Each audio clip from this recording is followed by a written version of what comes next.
हाँ जी class, welcome you all in second lecture of chapter gravitation class 11। ठीक है, तो बेटा लास्ट लेक्चर में हमने डिस्कस किया था अबाउट ग्रेविटेशनल फोर्स और एक फॉर्मूला जो हमने डिस्कस किया था वहाँ पे वो ये F is equal to G m1 m2 by r square, ये फॉर्मूला हमने वहाँ पे कल वाले लेक्चर में डिस्कस किया था। ठीक है ना, तो जी की वैल्यू आप लोगों को पता है, ये होता है 6.67 इंटू 10⁻⁻11 न्यूटन मीटर स्क्वायर पर केजी स्क्वायर। ठीक है ना, ये आपका यूनिवर्सल ग्रेविटेशनल कांस्टेंट है। ठीक है जी, तो मैंने आपसे ये पूछा था कि हम ये जी डालते क्यों है। ठीक है ना, और मैंने ये कहा था ये मत बोलना कि प्रोपोर्शनलिटी का साइन हटाने के लिए, ये इक्वालिटी का साइन हटाने के लिए। ठीक है, तो उसके लिए पहले आप जरा इसका डायमेंशन फॉर्मूला बना लीजिए, मैं आपको बताता हूँ। देखो डायमेंशन ऑफ जी, जी का डायमेंशन देखिए क्या होगा। तो क्या जी के लिए पहले वटेवर किसी भी फॉर्मूले का डायमेंशन चाहिए हो, पहले उसका किसी भी टर्म का डायमेंशन चाहिए हो, उसके लिए पहले उसका फॉर्मूला हमें पता होना चाहिए। तो जी का फॉर्मूला क्या बनेगा, F R square m1 m2, यानी हमने क्या किया, क्रॉस मल्टीप्लाई कर दिया, एफ आर स्क्वायर और m1 m2 डिवाइड में हो गया। तो f आपका फोर्स है, फोर्स का डायमेंशन हो जाएगा बेटा m l t minus 2, r distance है, डिस्टेंस का डायमेंशन l होगा क्योंकि स्क्वायर है, तो ये हो जाएगा l2 और डिवाइड में मास है, दो बार आ रहा है तो ये हो जाएगा m2। तो ओवरऑल डायमेंशन कितना बना, m minus 1 l 3 t minus 2। तो ये हमारे पास डायमेंशन आ गया किसका, g का। ये डायमेंशन किसका आ गया बेटा, g का डायमेंशन आ गया m minus 1 l 3 t minus 2। तो जरा देखो, अगर मैं g नहीं डालता हूँ, ठीक है ना, आपने पढ़ा है कई जगह पे कि कांस्टेंट ऑफ प्रोपोर्शनलिटी की जगह हम वहां पर 1 पुट कर देते हैं। जैसे आपने जब सेकंड लॉ किया था न्यूटन का, तो वहां पर आपने k की वैल्यू 1 ले ली थी। ठीक है ना, तो इसी तरह से हम देखो जो चीज प्रूव करनी है उससे अपोजिट लेके चलना पड़ता है। हमने आपसे क्वेश्चन ये पूछा था कि जी क्यों डाला है, तो हम नहीं डालते हैं, अपोजिट लेकर चलते हैं। ठीक है ना, हमने जी की जगह 1 ले लिया फॉर एग्जांपल, तो यहाँ पर क्या हो जाएगा, ये f is equal to 1 m1 m2 by r square. अब जरा इसको डायमेंशनली चेक करो, क्या ये ठीक है। यहाँ पर लेफ्ट हैंड साइड में डायमेंशन क्या है, ml t माइनस 2। आपको पता होगा प्रिंसिपल ऑफ होमोजेनिटी के अकॉर्डिंग, जो आपने डायमेंशन वाले चैप्टर में पढ़ा था, dimension of left hand side is equal to dimension of right hand side. ठीक है ना, तो यहाँ पर ये क्या बना, m2l माइनस 2। तो इसका मतलब ये फॉर्मूला क्या है हमारा, गलत है। अब विद जी पुट करके देखते हैं, तो देखिए ये बना ml t माइनस 2 और यहाँ पर जी का डायमेंशन है m minus 1 l3 m minus 1 l3 t minus 2। ठीक है ना, ये जी का डायमेंशन हो गया। उसके बाद m1 m2 क्या लिखेंगे, m2 हो जाएगा डायमेंशन, नीचे क्या है r2, तो ये क्या हो जाएगा l2।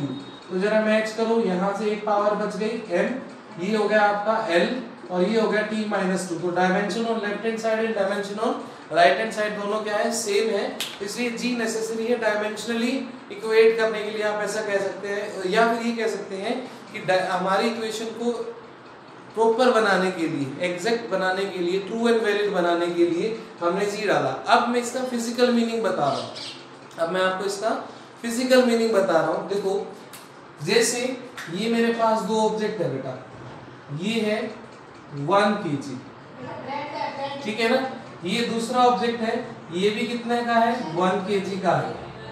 साइज शेप जो मर्जी हो वो मैटर नहीं करता, ठीक है ना, और इनके बीच का जो सेंटर है r, वो 1 मीटर डिस्टेंस पर है। ठीक है ना, तो ग्रेविटेशनल फोर्स कितना होगा, अगर मैं यही चीज यहाँ पर लेके चलूं, यानी फिर से मैं g की वैल्यू 1 पुट कर देता हूँ, तो देखो फोर्स कितना हो जाएगा 1 बिकॉज ऑफ दिस g। अगर मैं g की वैल्यू 6.67 या 10⁻⁻11 पुट ना करके 1 पुट कर रहा हूँ, तो यहाँ पर ये 1, ये भी 1 और ये 1 स्क्वायर, तो फोर्स की वैल्यू क्या हो जाएगी, 1 न्यूटन हो जाएगी ना। फोर्स की वैल्यू क्या हो जाएगी, 1 न्यूटन।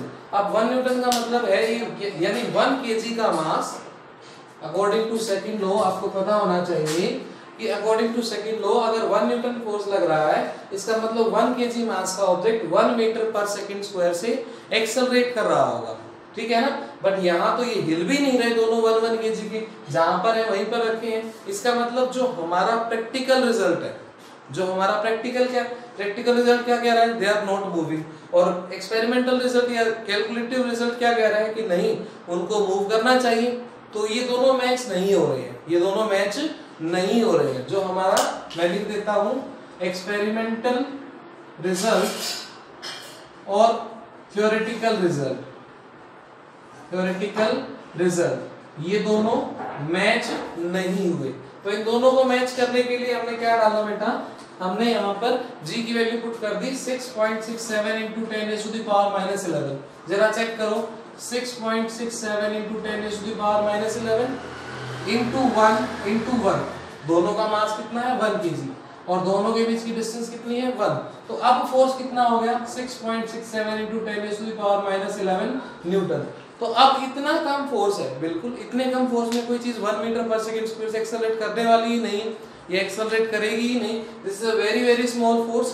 तो यही रीजन था कि जी हम पुट करते हैं। पहला रीजन आप बोलेंगे कि डायमेंशनली इक्वेट करने के लिए हमने जी डाला। दूसरा फिजिकल मीनिंग क्या है कि हमारा एक्सपेरिमेंटल रिजल्ट कहता है कि अगर हम जी नहीं डालते हैं तो बॉडी को 1 मीटर पर सेकंड स्क्वायर से एक्सेलरेट करना चाहिए। But this is practically not possible. Theoretically तो समझ आता है, पर प्रैक्टिकली या एक्सपेरिमेंटली ऐसा दिखाई नहीं दिया। तो उसके लिए, उसको इक्वेट करने के लिए क्या डाला हमने, ये वैल्यू डाली। ठीक है ना। अभी मैं ये भी बताऊंगा कि यही वैल्यू क्यों डाली, ये कैवेंडिश एक्सपेरिमेंट से प्रूव हुआ था, वो भी मैं आपको बताऊंगा। ठीक है ना।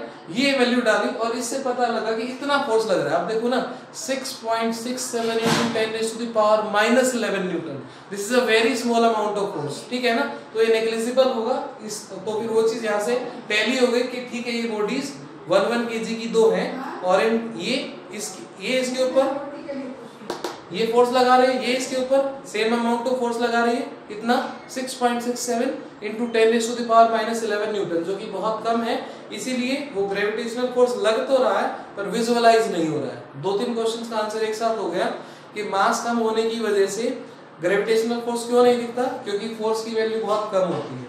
जी क्यों डालते हैं, डायमेंशनल इक्वेट करने के लिए या फिर थ्योरेटिकल रिजल्ट को एक्सपेरिमेंटल रिजल्ट के बराबर लाने के लिए। ठीक है ना। क्योंकि हम एक्सपेरिमेंटली प्रूव करेंगे तभी तो कहेंगे ना कि हमारी थ्योरी ठीक है। तो इसलिए हमने यहाँ पर जी को पुट किया। ठीक है। So this is all about dimension formula. G क्यों डालते हैं और मास कम होने की वजह से ग्रेविटेशनल फोर्स क्यों नहीं दिखाई देता। ठीक है ना। अब मैं आपको नेक्स्ट कैवेंडिश एक्सपेरिमेंट कराता हूं। इसमें एक चीज और बता दूं आपको, F is equal to G, यानी ग्रेविटेशनल फोर्स जो होगा उसकी वैल्यू हो जाएगी 6.67 into 10 raised to the power minus 11 Newton. यहीं से ग्रेविटेशनल फोर्स की वैल्यू इतनी कब हो रही है, जब दोनों का मास कितना है 1 kg और दोनों के बीच में डिस्टेंस कितनी है 1 मीटर। तो ये जो फोर्स लग रहा है, दिस पर you can say gravitational force will become this much when mass of two bodies is equal to 1 kg and when distance between them is 1 meter square। ठीक है बेटा, यहाँ तक बात समझ आ गई। मैं एक बार नोट कर लो इसे, फिर मैं इरेज कर देता हूँ। नहीं चलिए देखो मैं इरेज कर रहा हूँ, एक बार मैं फिर बता रहा हूँ, सुन लो। यूनिवर्सल ग्रेविटेशनल कांस्टेंट इसलिए डाला जाता है, एक तो हम अपने इक्वेशन को डायमेंशनली इक्वेट कर लें, दूसरा ये कि जो हमारा एक्सपेरिमेंटल रिजल्ट है, एक्सपेरिमेंटल रिजल्ट कहता है कि 1 kg का ऑब्जेक्ट अगर 1 मीटर दूर रखा होगा तो उनके बीच में फोर्स होना चाहिए कितना 1 न्यूटन। अगर हम ग्रेविटेशनल कांस्टेंट नहीं डालते हैं, ठीक है ना, और डालते हैं तो वो वहां से ये पता लगता है कि फोर्स तो है पर वो बहुत कम है। तो जो चीज एक्सपेरिमेंटली थी, एक्सपेरिमेंटली क्या कि 1 kg वाला ऑब्जेक्ट 1 मीटर दूर अगर रखा है तो ग्रेविटेशनल फोर्स होने के बावजूद भी एक दूसरे को अट्रैक्ट नहीं करता या विजुअलाइज नहीं होता, ये कहेंगे। ठीक है ना। तो विजुअलाइज नहीं होने का रीजन क्या है कि फोर्स तो है पर फोर्स की वैल्यू बहुत कम है। ठीक है जी। तो चलो नेक्स्ट करते हैं कैवेंडिश एक्सपेरिमेंट। Cavendish experiment. तो इस एक्सपेरिमेंट को बताने से पहले मैं 2-3 चीजें आपको बता देता हूँ। ठीक है ना, क्योंकि हो सकता है आपको पता हो या ना पता हो। ठीक है, देखिए पहला है टॉर्क। ठीक है, टॉर्क इसका सिंबल होता है टाउ, इसको बोला जाता है टर्निंग इफेक्ट ऑफ फोर्स, यानी एक ऐसा फोर्स जिसकी वजह से कोई बॉडी रोटेट करना शुरू कर दे उसको हम टर्निंग इफेक्ट ऑफ फोर्स बोलेंगे। ठीक है जी, कोई भी चीज घूम रही है किसी पर्टिकुलर एक्सिस के अलोंग रोटेट हो रही है तो उसके ऊपर क्या लग रहा है बेटा, टॉर्क लग रहा है। क्या लग रहा है, टॉर्क लग रहा है। अच्छा, उसके बाद नेक्स्ट एक और टर्म जो हम यहाँ पे डिस्कस करेंगे इसमें वो होगा आपका रीस्टोरिंग टॉर्क। ठीक है जी, अब रीस्टोरिंग टॉर्क क्या होगा बेटा, रीस्टोरिंग टॉर्क होगा कि मान लीजिए किसी चीज को आपने रोटेट कराया, फॉर एग्जांपल मेरे पास अभी तो कुछ ऐसा है नहीं, फॉर एग्जांपल जैसे ये मार्कर ही है, ठीक है ना, मैंने इसको ऐसे घुमाया, हाँ याद आ गया। देखो आप बचपन में करते थे ऐसे धागे के ऊपर वो कुछ बांध के कोई जैसे कॉइन वगैरह और उसको ऐसे घुमाते थे, ठीक है ना। तो एक बार जब वो रोटेट होता था तो रोटेट होने के बाद वो वापस एंटी क्लॉकवाइज, या अगर मान लो पहले क्लॉकवाइज डायरेक्शन में रोटेट हो रहा है तो फिर एंटी क्लॉकवाइज डायरेक्शन में रोटेट होता था। क्यों, रीस्टोरिंग टॉर्क की वजह से, रीस्टोरिंग टॉर्क की वजह से। जैसे मान लो आपने रस्सी को लपेट दिया, ऊपर से यहाँ से पकड़ा हुआ है, तो जब घुमा रहे हो तो ठीक है वो घूम रहेगी, पर जैसे ही हटाओगे तो वापस अपने आप को वो उल्टी डायरेक्शन में घुमाएगी, ठीक है ना। तो ये एक ऐसा टॉर्क है जो घुमाता तो है ऑब्जेक्ट को पर वापस उसको उसी पोजीशन पर लाने की कोशिश करता है, उसको हम बोलते हैं रीस्टोरिंग टॉर्क। रीस्टोरिंग का मतलब ये होता है कि जो ऑब्जेक्ट जिस स्टेट में पहले था, जिस सिचुएशन में पहले था, वापस से उसको उसी सिचुएशन में लाना, ये किसका काम होता है, रीस्टोरिंग टॉर्क का काम होता है, ठीक है ना। इसका काम होता है रीस्टोरिंग टॉर्क का काम होता है। और एक और चीज आपको बता दूं, टॉर्क निकलता कैसे है, टॉर्क निकलता है आपका either force into perpendicular distance, either torque into perpendicular distance. एक छोटा सा लॉजिक मैं आपको दिखा देता हूं यहाँ पे, देखो जैसे ये आपका कोई नट है इस तरीके से, ठीक है ना, ये कोई नट है आपका और आप इसको टाइट करना चाहते हो इस तरीके से, ये देखिए ये आपका कोई नट है और इसको आप टाइट करना चाहते हो, इस चाबी बोलते हैं शायद इसको, ठीक है ना, इसका यूज करके इसको टाइट करना चाहते हो, ठीक है बेटा।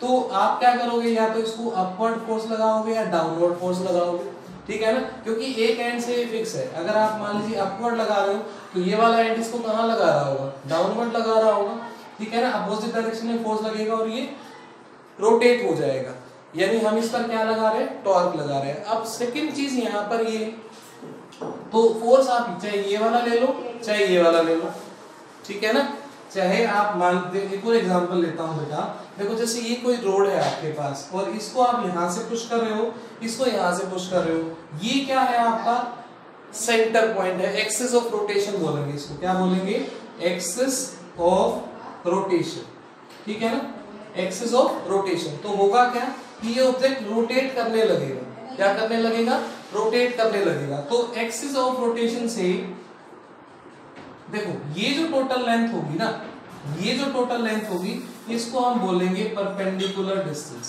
क्या बोलेंगे भाई, इसको परपेंडिकुलर डिस्टेंस बोलेंगे, क्या बोलेंगे, परपेंडिकुलर डिस्टेंस। अब इसी तरह से ये जो डिस्टेंस होगी ये क्या होगी, परपेंडिकुलर डिस्टेंस। चलो इसको ऐसे फील कर लो आप कि मान लो इस चाबी की लेंथ मैंने बढ़ा दी, चाबी की लेंथ बढ़ा दूंगा तो इसको घुमाना क्या हो जाएगा, आसान हो जाएगा। अब जरा चेक कर लो यहाँ पे, either force into perpendicular distance, जब घुमा रहा हूं तो फोर्स तो मैंने उतना ही लगाया ना, पर लेंथ बढ़ने से क्या हो गया, आपका टॉर्क बढ़ गया और वो चाबी जो है, ये जो नट जो है वो बहुत इजीली खुल जाता है, ठीक है ना। ये थोड़ा सा मैंने आपको ओवरव्यू दिया है, हालांकि ये रोटेशनल वाले चैप्टर में आप करोगे डिटेल में, तो मैंने क्या बताया, torque turning effect of force होता है जिसकी वजह से कोई चीज रोटेट करती है, ठीक है ना। फॉर्मूला क्या होता है, either force into perpendicular distance, क्योंकि इसमें दो फोर्स लग रहे हैं, क्या लग रहे हैं, दो फोर्स लग रहे हैं, इसको लाइन ऑफ एक्शन बोला जाता है। इन जो ये दो फोर्सेस हैं इनको क्या बोला जाता है, लाइन ऑफ एक्शन, ठीक है ना, ठीक है। और इन दो लाइन ऑफ एक्शन के बीच में जो परपेंडिकुलर डिस्टेंस होगी उसको हम बोलेंगे, उनके बीच का जो गैप होगा परपेंडिकुलर डिस्टेंस, ठीक है ना, और ये आपकी परपेंडिकुलर डिस्टेंस हो जाएगी। उसके बाद रीस्टोरिंग टॉर्क क्या होता है, ये ऑब्जेक्ट को टर्न होने के बाद वापस से उसी पोजीशन पे लाता है, बट उसको घुमाते हुए लाता है, टर्न करते हुए लाता है। टर्निंग इफेक्ट दिखाता है, ठीक है ना। जैसे पहले कोई चीज क्लॉकवाइज घूम रही थी, ऊपर से फिक्स थी, नीचे से क्लॉकवाइज घूम रही थी, ठीक है ना। तो जैसे ही फोर्स लगाएंगे वो एंटी क्लॉकवाइज घूमेगी, तो एंटी क्लॉकवाइज घूम रही है किसकी वजह से, किसकी वजह से बेटा, रीस्टोरिंग टॉर्क की वजह से, ठीक है। तो चलो शुरू करते हैं कैवेंडिश एक्सपेरिमेंट, ये बातें आपको याद रहेंगी, ठीक है। तो कैवेंडिश एक्सपेरिमेंट में क्या होगा, कैवेंडिश साइंटिस्ट का नाम है जिन्होंने यूनिवर्सल ग्रेविटेशनल कांस्टेंट,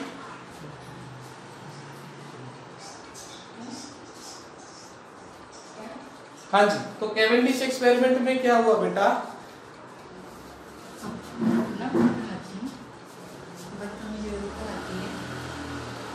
हाँ बेटा, तो कैवेंडिश एक्सपेरिमेंट में क्या हुआ, हमने कैवेंडिश ने क्या लिया, दो लेड के स्फीयर ले लिए, ठीक है ना, लेड के स्फीयर ले लिए, एक छोटा और एक बड़ा, ठीक है, एक छोटा और दूसरा बड़ा, ठीक है, और उन दोनों को कुछ इस तरह से अरेंज किया, ये देखो एक छोटे वाला और एक यहाँ पर ये बड़े वाला, थोड़ा और बड़ा बना देता हूँ, इसको मैं अरेंज कर दूं, ठीक है ना। दो स्फीयर लिए हमने, एक छोटा लिया और एक बड़ा लिया, दोनों लेड के स्फीयर लाइक दिस, इस तरीके से, ठीक है ना। और ये भी एक धागे से ऊपर अटैच है और वो धागा घूम सकता है, इसी तरह से ये भी दो धागों से अटैच है, ये भी घूम सकते हैं, ठीक है जी।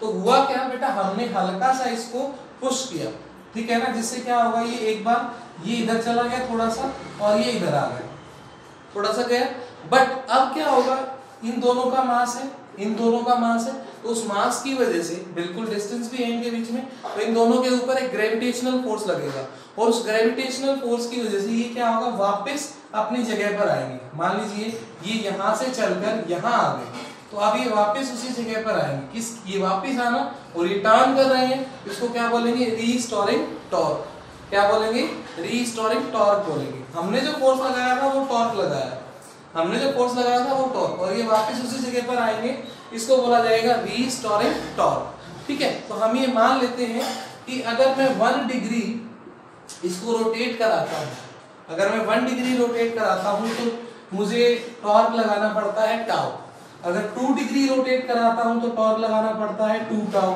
अगर 3 डिग्री रोटेट कराता हूँ तो टॉर्क लगाना पड़ता है 3 टाउ। इसी तरह से अगर n डिग्री अगर मैं इसको रोटेट कराऊंगा तो टॉर्क कितना लगेगा, n टाउ लगेगा, ठीक है ना। यहाँ से अगर n डिग्री रोटेट कराऊंगा तो टॉर्क कितना लगेगा, n टाउ, ठीक है। तो ये n टाउ टॉर्क क्या है, एक्चुअली क्या है बेटा, ये रीस्टोरिंग टॉर्क है, रीस्टोरिंग टॉर्क है, क्योंकि जितना हम फोर्स लगा रहे हैं उतना ही उसमें, देखो जितना हमने टॉर्क लगाया एंगल में चेंज आया, फिर उतना ही उसको क्या कर रहा है, रीस्टोर कर रहा है, बट वो किसके साथ मल्टीप्लाई हो गया, एंगल के साथ, या आप एंगल टाइम्स कह सकते हैं, n डिग्री एंगल था तो n टाइम्स जो है टॉर्क हमें अब रीस्टोरिंग टॉर्क जो है उस ऑब्जेक्ट को ज्यादा लगाना पड़ा, ठीक है जी। तो ये हो गया आपका रीस्टोरिंग टॉर्क, अब इसकी वैल्यू पुट कर दो बस, तो n टाउ ये आपका रीस्टोरिंग टॉर्क है, जो कि किसके बराबर होगा, जितना टॉर्क उसने लगाया होगा, ठीक है ना। ये क्या है आपका रीस्टोरिंग टॉर्क, किसके बराबर होगा, जितना उसने लगाया होगा, जितना टॉर्क लगाएगा उतना ही तो रीस्टोरिंग लगेगा ना, ठीक है ना, जितना एक्सपेंड किया उतना ही तो वो वापस आएगा ना। हम इसको, ये एक्चुअली क्या है, इलास्टिसिटी एक प्रॉपर्टी है, आप पढ़ोगे 7th यूनिट में। इलास्टिसिटी क्या कहती है कि अगर मैं किसी ऑब्जेक्ट को, ये वायर है, इसके ऊपर मैंने वेट लगा के वायर को एक्सटेंड कर दिया, ठीक है ना, और जैसे ही फोर्स हटाऊंगा तो वायर वापस से अपनी उसी जगह पे चली जाएगी, या वायर की जगह आप रबड़ ले लो अभी के लिए, क्योंकि हर एक मटेरियल की थोड़ी बहुत एक्सटेंशन तो होती है, थोड़ा बहुत उसमें वेरिएशन आता ही आता है, ठीक है ना। तो हम मान लेते हैं कि उसमें थोड़ा सा वेरिएशन आया, उसने अपनी लेंथ में, वॉल्यूम में, एरिया में चेंज किया, और जैसे ही फोर्स हटाएंगे तो वापस से अपनी शेप को रीगेन कर लेगा। तो रीगेन करने के लिए उतना ही फोर्स चाहिए ना जितना एक्सटर्नल लगा होगा, कम से कम की बात कर रहा हूँ, एक्सटर्नल जितना लगा होगा रीगेन करने के लिए उतना ही लगेगा। तो एक्सटर्नल कितना लगा है, एक्सटर्नल लगा है टॉर्क जो हमने लगाया था इसको शिफ्ट करने के लिए, और इसने कितना लगाया, रीस्टोरिंग टाउ, n टाउ जिसकी वैल्यू थी, ठीक है ना। तो टॉर्क का फॉर्मूला क्या था बेटा, either force into perpendicular distance, either force into perpendicular distance. अब यहाँ पर इन दोनों के बीच में भी फोर्स कौन सा है, ग्रेविटेशनल। इन दोनों के बीच में भी फोर्स कौन सा है, ग्रेविटेशनल। ये यहाँ टॉर्क की खास बात है कि जितना फोर्स यहाँ पे लगता है उतना ही यहाँ पर, दोनों तरफ फोर्स का मैग्नीट्यूड सेम होता है, सिर्फ क्या होती है डायरेक्शन, ये ऊपर की तरफ खींच रहा होगा तो ये नीचे की तरफ, ठीक है ना। तो ग्रेविटेशनल फोर्स की वैल्यू पुट कर देता हूँ GMM, बड़े का मास कैपिटल M, छोटे का मास स्मॉल m, और मान लेते हैं d उन दोनों के बीच की डिस्टेंस है, ठीक है। अब दूसरी बात परपेंडिकुलर डिस्टेंस। परपेंडिकुलर डिस्टेंस कौन सी होगी बेटा, ये वाली, ठीक है ना। लाइन ऑफ एक्शन कौन सा है, ये नीचे और ये ऊपर, तो यही तो गैप है परपेंडिकुलर डिस्टेंस का, ठीक है ना, ये वाला। तो ये मैं मान लेता हूँ 2L, भाई ये L हो गया और ये L हो गया, तो टोटल कितना हो गया 2L हो गया, into 2L is equal to n tau, ठीक है ना। n टाउ, या n की जगह में अगर थीटा भी लिख दूं तो भी गलत नहीं होगा, क्योंकि ये n किसके प्रोपोर्शनल है, थीटा के प्रोपोर्शनल है। थीटा टाउ भी आप लिख सकते हैं यहाँ पे। तो थीटा की वैल्यू इस एक्सपेरिमेंट में कैवेंडिश ने ऊपर अरेंजमेंट का रखा था, मिरर वगैरह लगा रखे थे, वहां से थीटा की वैल्यू निकल गई, ठीक है ना।